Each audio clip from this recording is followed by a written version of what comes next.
Three, two, come on, there we are. Hey guys, and what a day. So for me, after 10, 12 odd years, this is a very, very, very small step in the right direction. It's probably, arguably, it's the first thing I've seen that comes close to acknowledgement that the prison system that literally locked me in a cell and used AI bot technology to torture me, literally, that's what it is, to mentally torture me. I'd walk into Coles while I was on the Melbourne Drug Court order, where I just got coincidentally on the same day this story breaks.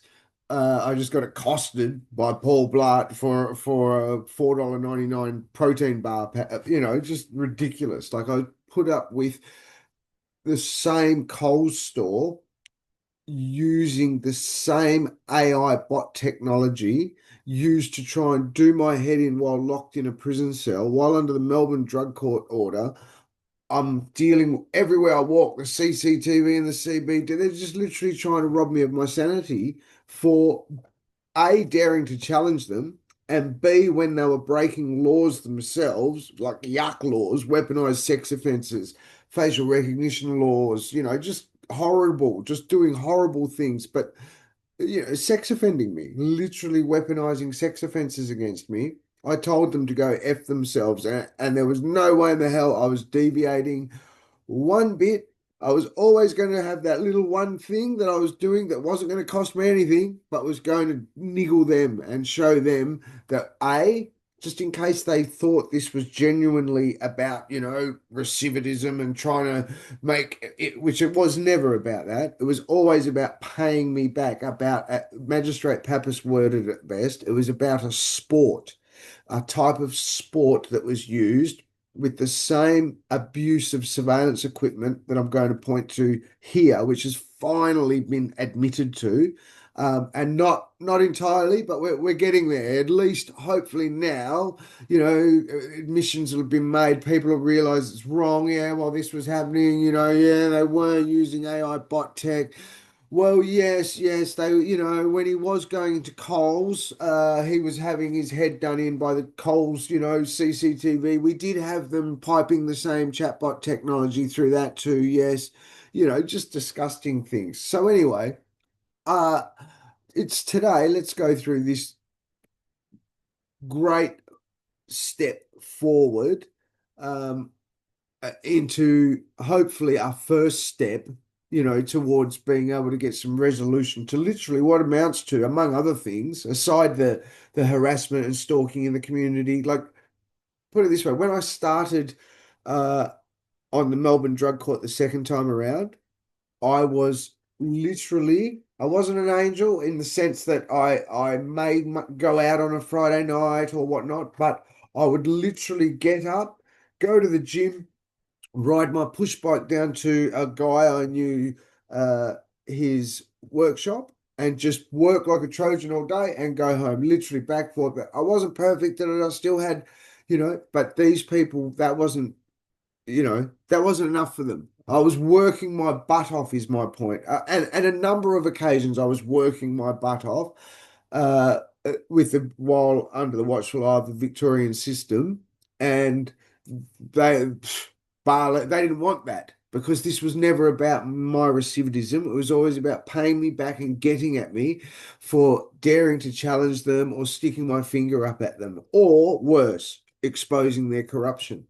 What I had been exposed to that I knew was completely illegal. So anyway, today in the Herald Sun on the front page we have jail bugs illegal. So it's been established. Surprise, surprise. This is exactly this, among other. Now, add to this the fact that it's not just audio, it's visual as well.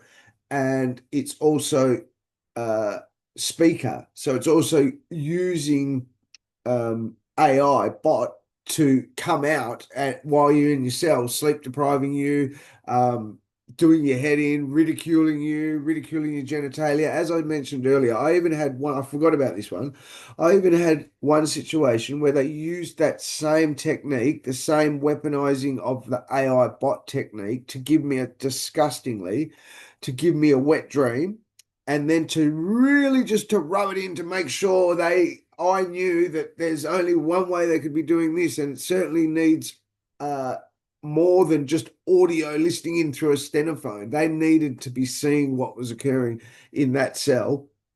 And a prison officer, a little mousy haired lesbian one who I wish I could remember the name, but I can't, at the Metropolitan Remand Centre, so eloquently came past my cell the very next morning, making reference in a sarcastic way to that wet dream that I had in my sleep. Literally, like that. They are you seriously? Are you thinking about like? Come on.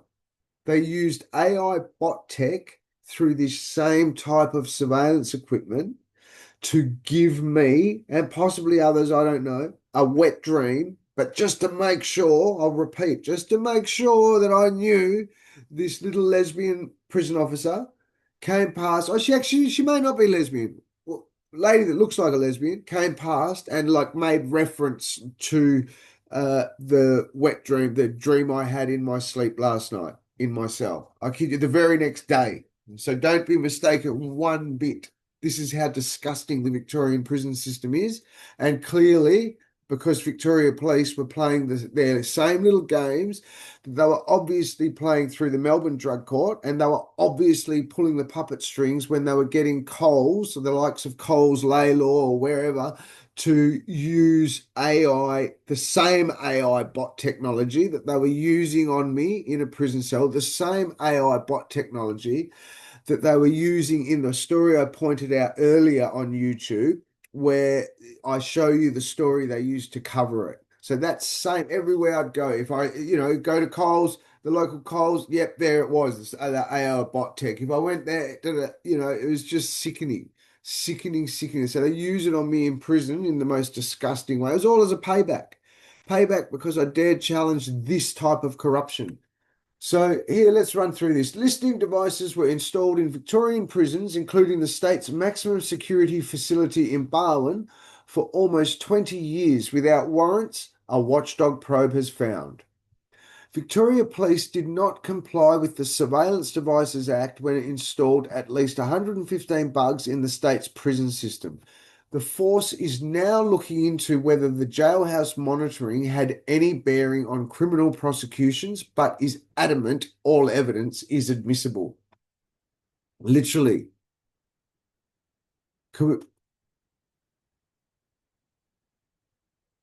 Wait till it gets to the Melbourne Drug Court where it was being misused. Wait till it gets to the part where they were doing more than just audio, because eventually, surely be decency will prevail, respect, and it'll slowly come out. I'm certain, for certain, the likes of Pusey and other inmates will eventually go, yeah, listen, that's what happened to me, or gee, I really, it has to. It can't just be me.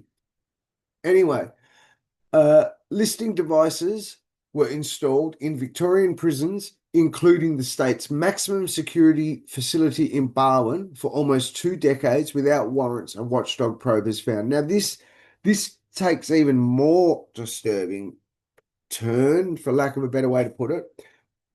Add to that little doozy that we've had meth empires, like big 160 million, more than a probably $1 billion a year, um, big meth trafficking operation running out of the same, not just the prison, the management unit of the prison, the same management unit where Carl Williams died. So now you've got them breaking these type of laws, but still this type of thing is going on with those, you know what I mean? With those illegal surveillance, with that illegal surveillance equipment installed, this kind of stuff is still happening. I mean, it makes you wonder, right? It makes you wonder who's doing what and what strings are getting pulled and why these things are there in the first place anyway. From my personal experience, from what personally happened to me as just a low-level, non-violent petty criminal that mostly was a low-level, non-violent shop theft or opportunist burglar, like cat burglar, while I was homeless, feeding myself and my addiction so I could get by, non-violently, non-confrontationally. If I didn't see anybody, even better, like that. That's how there was no violence, gangsters, none of that.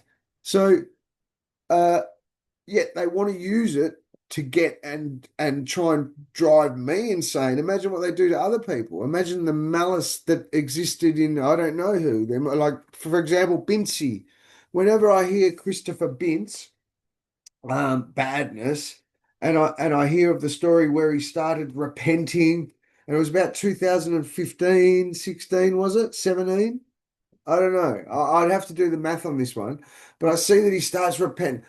And it would not surprise me if he was locked down there in a cell, I believe Barwon, having his little head done in by an aggravating little AI bot tech that did his head in that badly.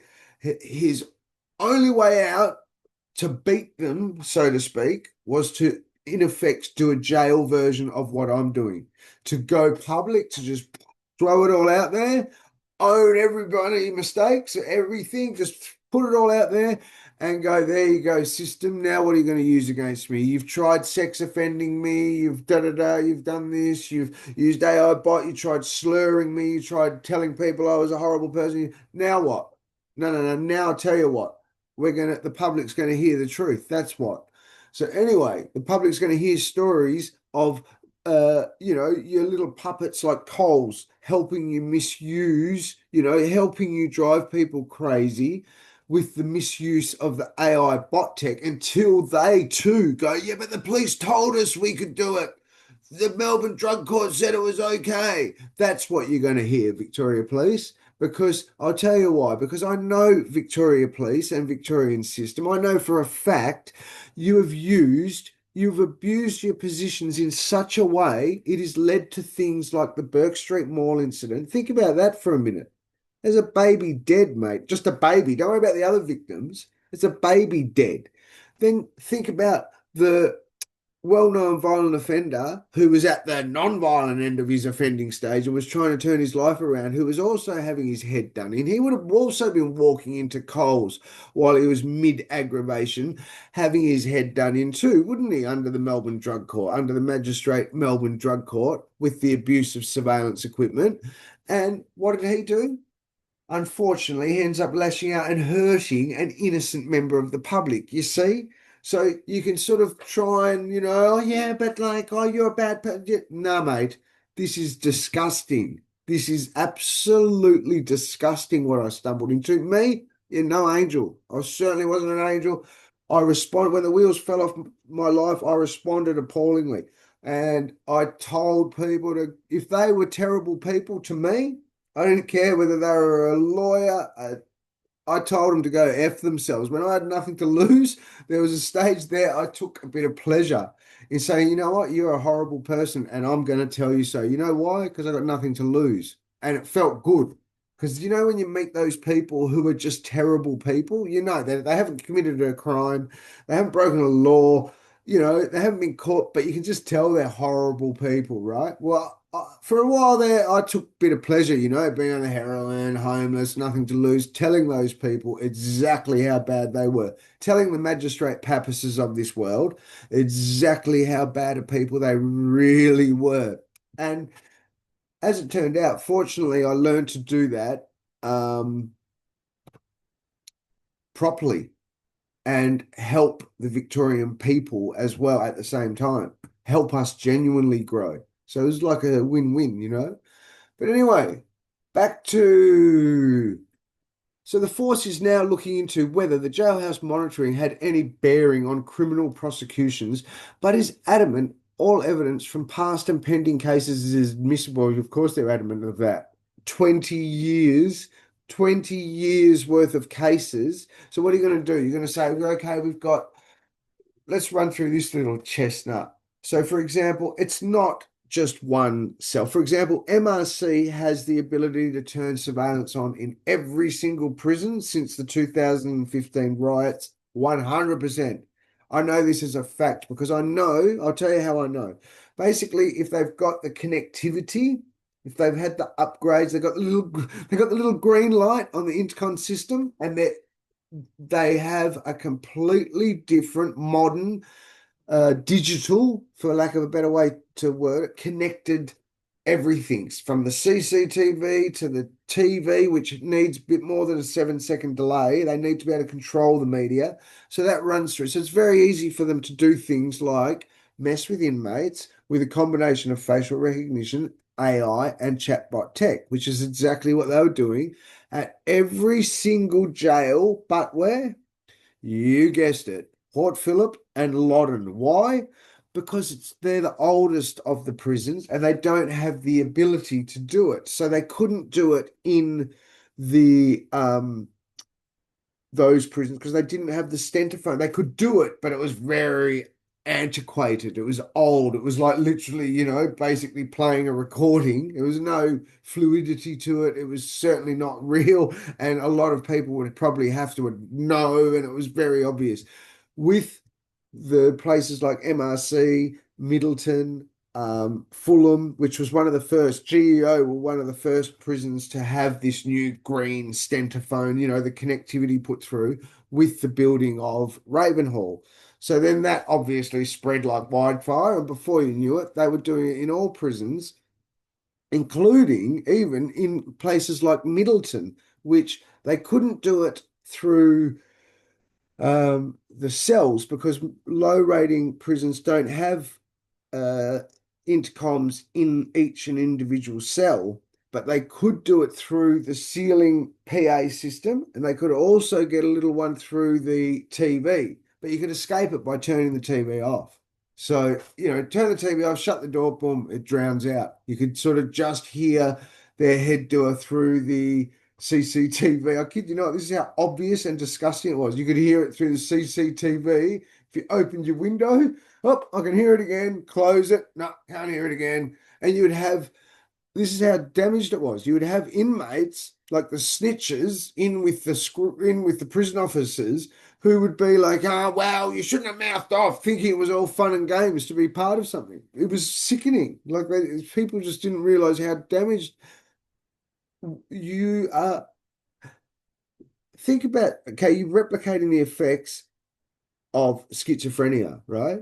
So, but aside, think about the poor schizophrenics. Don't worry about the fact that you've used it to kill people, have innocent people lose their lives, cops pull people over on freeways when they probably would never have because you wouldn't have been driving around like a lunatic, so they, would not have lost their lives. On and on. I won't go on. Let's just stick here. It's sickening. And then when they brought it into places like, you got Paul Blart Mall cops who think, they know all your case and all whatnot because Victorian police have told them all about you and all this.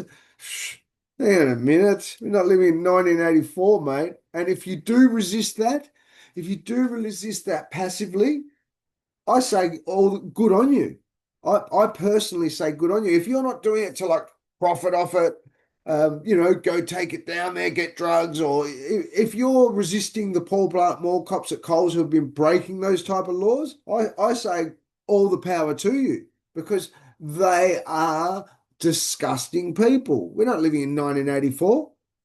You don't go after people. You don't have a person walk into a shopping centre and because a police person wants to harass a bloke, you have AI bot tech. You don't abuse surveillance equipment trying to replicate the effects of schizophrenia. How would you be a Coles worker and somebody say, "Hey, look, this is what you can do," and you do anything but you kidding? I'm not doing that. That's not. Hang on a minute. You want me to try and help do the head in of this guy? No, thanks. No, no, no. Count me out. That's just disgusting. Wouldn't you do that? Oh, well, I don't know. That's what I'd do. Anyway, so back to the surveillance equipment that I exposed.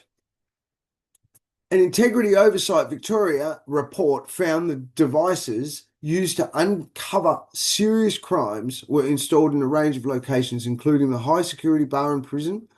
It also found Victoria Police had misled judges for years about the devices being installed and maintained.